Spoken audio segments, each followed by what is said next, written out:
My main goal since I was 8 years old was to go play in the NFL. My father was with the Dallas Cowboys for a time, and we were a very athletic family, so I wanted to go play in the NFL.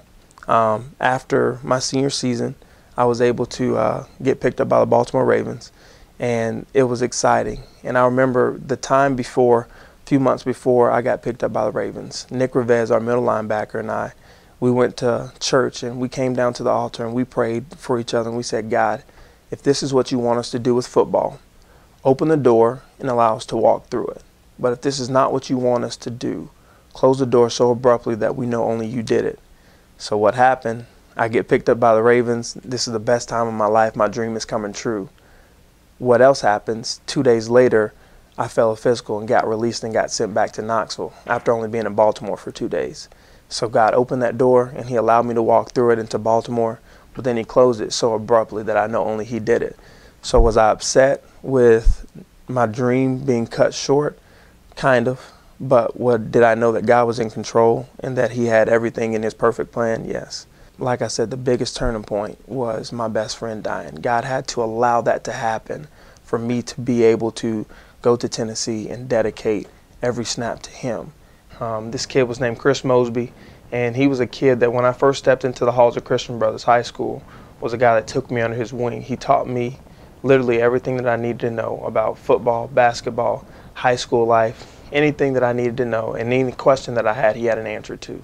It was fun to be able to play basketball and football with this kid.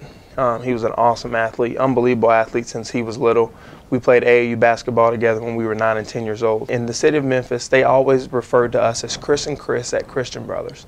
And it was pretty cool to have that title with my best friend. And my mother comes in the room and she's like, Chris, I need you to sit up. And so it's 7 o'clock on a Saturday morning. We just got back from a late trip. And I said, Mom, what do you want? Get out of my room.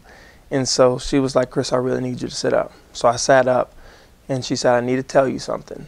And I said, okay. And she said, I want to tell you that Chris died. And I said, Chris who? And she said, Chris Mosby. And I said, Mom, get out of my room. That's not funny. I don't like playing those type of games. And at that point, my brother and sister walk into the room, and they're just crying uncontrollably. And at that moment, I knew that it was true. It was a wake-up call for me, for God telling me, you know what, this is a kid that had everything, but this is how in control I am. I took him without a blink of an eye. And that's something that got me down deep. And I said, you know what, that's when I decided to get serious about my relationship with Christ. I know a lot of people, especially college kids, say, I'll wait till I get out of college. I'm going to have my fun in college now. But when I get out of college, then that's when I'll get serious with my relationship with Christ. That made me realize I don't have a time to wait. I'll get that right tomorrow. I'll get it right next year. My buddy being taken quickly gave me an opportunity and opened my eyes to know that there might not be a tomorrow, there might not be a next year for you to get right. So why not live it out now?